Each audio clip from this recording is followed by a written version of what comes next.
just have a little more plumpness, but that is not gonna happen. Hello, my name is Mary, and this is my no-buy year. I was kicking around the idea, in fact I filmed most of a lip swatch video where I was dipping into my collection of nude/neutral lipsticks. Traditional lipsticks, nothing liquid, no glosses, and I went for a jog on my treadmill when I was putting together the footage, and I just had this moment of disgust because I don't structurally have the type of face architecture that lends itself to a lip swatch video. And so I jogged, well, we're not going to call it running. And I just started to sort of think about my collection, think about my no-buy. And we're approaching the end of the month, but I feel that the primary reason I'm in a slightly more reflective mood is we're at the end of third quarter, and this is my first year at a new school district. And I love my job, I love my people. My colleagues, my students are amazing. I've been blessed with truly remarkable classroom and professional experiences here. I just thought to myself as I was engaging in that process of self-flagellation that I'm over 50 years old. Who cares if my upper lip is not plump and svelte and model-like? It frankly has been kind of thin and wimpy and malformed for my entire life, and it has impacted my life significantly, not one iota. So if I feel inspired by nude lipsticks, I'm going to dip into my collection, try them on so that I can explore what I have and walk through that process of discovery that we are all entitled to, no matter what face we were born with. So after that reality check, I feel much better, and I feel ready to first talk about just my nude lipstick collection. That's what today's video will be. Thank you so much for joining me, and I feel much better. I hope you do as well. And I'm going to work from nude sheer to pigmented opaque wherever possible. The first pigment that I will try on is the most translucent.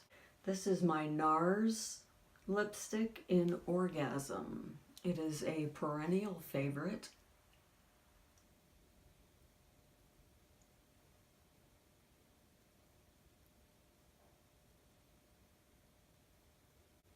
Very sheer with pinkish reflect.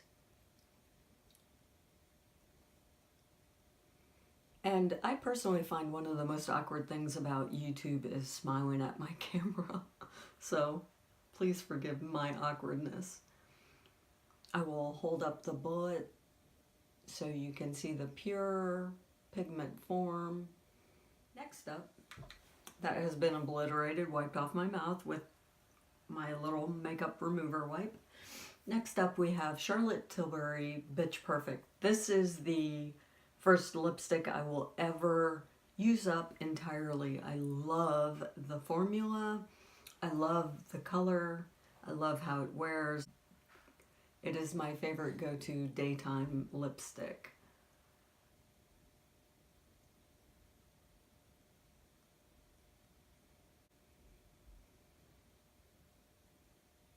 It has many of the same characteristics as the Nars Orgasm, but it has more pigment.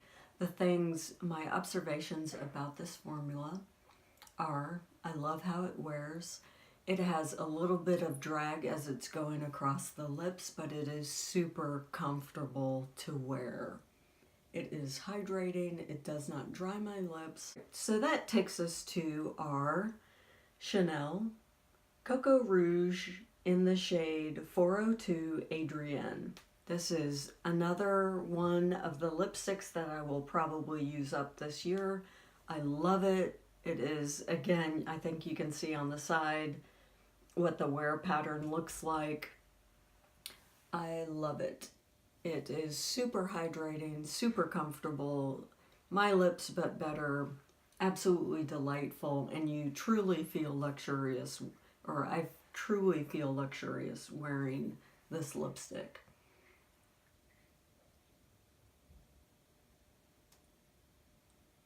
The shine on this one is more pearlescent than glitter, which I truly appreciate. Very comfortable, very hydrating. You can put it on in the car. You do need to reapply, but it is such a luxurious experience that I have never minded having to reapply after 4 hours or so.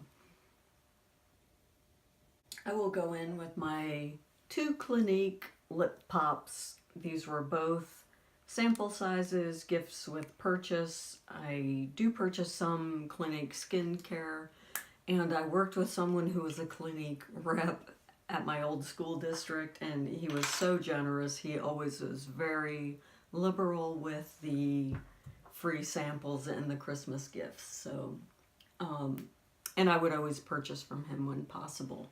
So thank you, Dan. I'm still using your stuff. All right, this first color is in Nude Pop. It is slightly more opaque.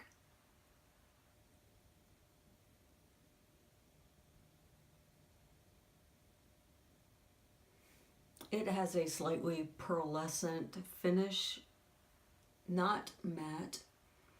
And this is actually the finish that I do prefer in a lipstick. One of my nudes is a true matte, and I just have to be having a really excellent hydrated lip day to be able to pull it off. It's also in a very summery color. Back to this one. This one is my lips but better. It has a semi mauvey pinkish opacity that very much replicates the bluish tinge, the cooler tinge to my natural lip color. I love it. I am not at all a fan of this packaging, even in a free sample. By contrast, this is a Barberry free sample. I would rather have a smaller size bullet. Where's my Tom Ford? I would rather have a smaller size bullet and the full experience on packaging than have to deal with this cheap plastic experience. But the color is quite nice. It has a built-in lip primer. Overall, the color, the experience is a real win-win. Next up, we have Peach Pop, also by Clinique.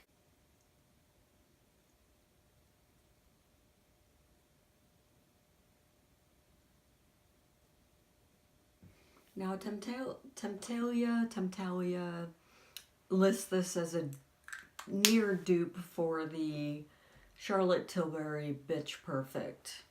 I do not at all find that to be the case. This is much peachier, much more opaque, still very comfortable on the lips, still very wearable, still very beautiful, very enjoyable, just not a dupe for the Charlotte Tilbury. Next up, I'm going to swatch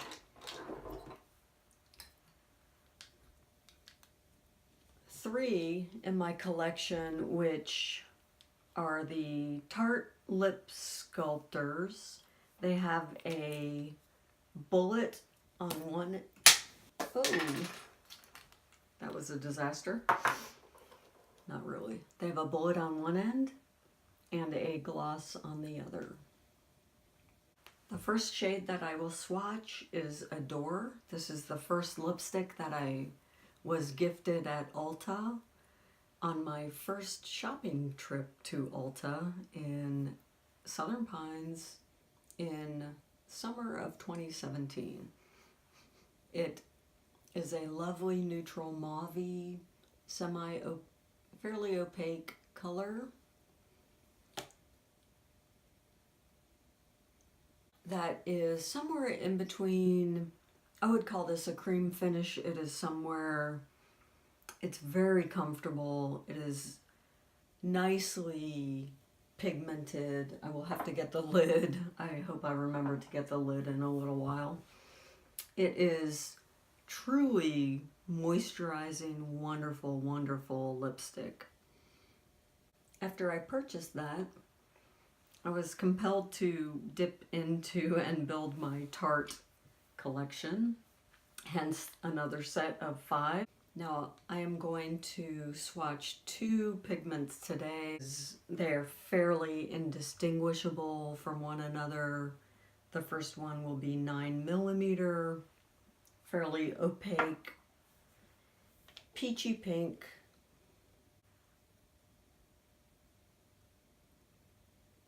Reads a little, I will overline a bit, reads a little pinker on the lips than it does on the arm swatch.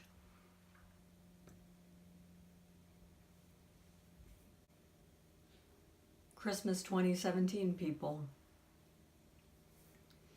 They are still as hydrating and comfortable as the day I bought them.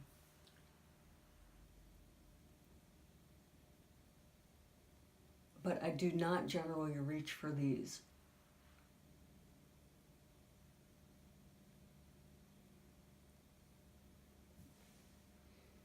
This one is K.I.S.S.I.N.G, a little deeper, perhaps a little rosier, about the same level, or I should say opacity. 5 more. Next up, I will swatch 2 of my MAC shades.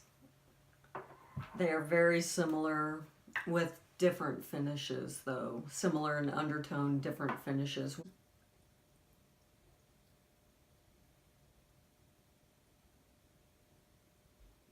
The first one is a neutralish rose in a more sheer finish called Majesty. Very comfortable. My lips a bit better. Very moist looking. Not matte finish. As I learn my collection, I'm still learning the vocabulary. I hope the words that I'm using are communicating the finish sufficiently to you. Alright, and this is more opaque, more on the matte side, but very comfortable. This is the shade Faux.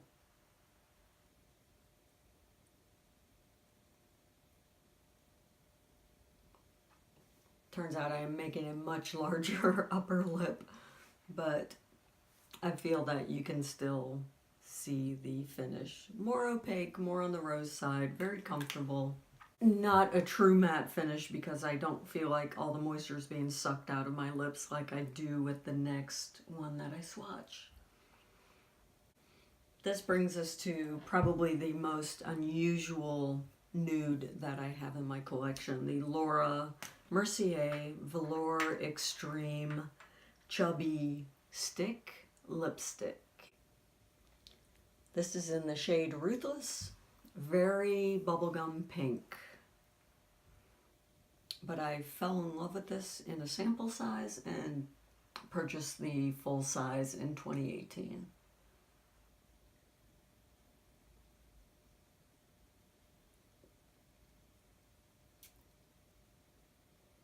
Now, lighter than my natural lip color, certainly more baby pink than my natural lip color. It does have the same cooler undertones though, so I feel it works, and it's just a fun color. And isn't that the point of this anyway, not to beat ourselves up about the architecture of our skeletons that we were born with?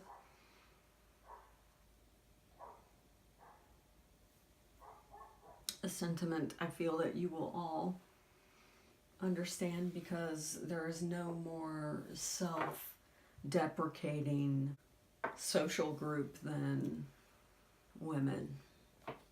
Okay, I have 3 more to swatch. I will do first my Estee Lauder. This was a gift with purchase. This is my most neutral brown leaning nude.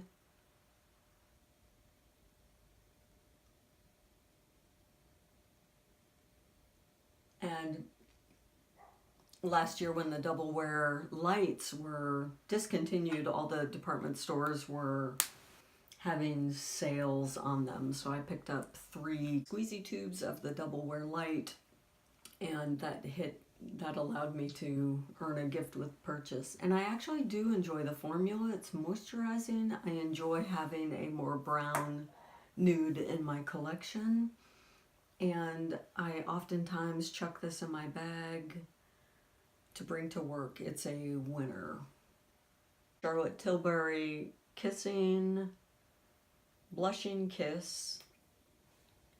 This is part of the Nordstrom anniversary sale.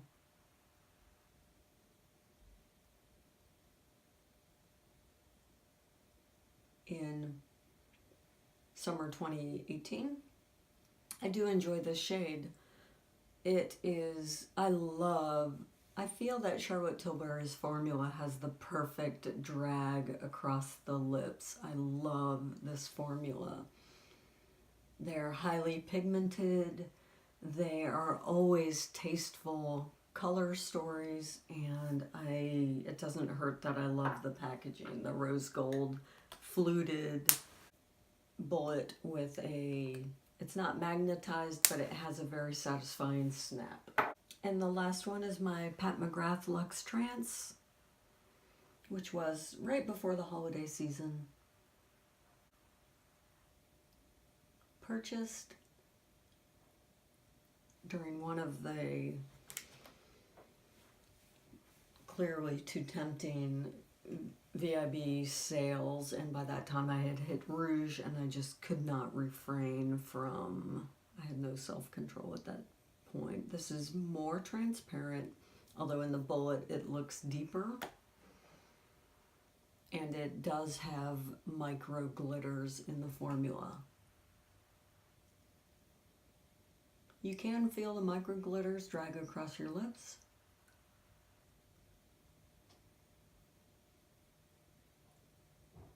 I won't go so far as to say it burns, because I do enjoy this lipstick, but you can almost feel those micro glitters exfoliate your lips as you apply the lipstick. Not a terrible thing in my case at the end of the winter in 2019.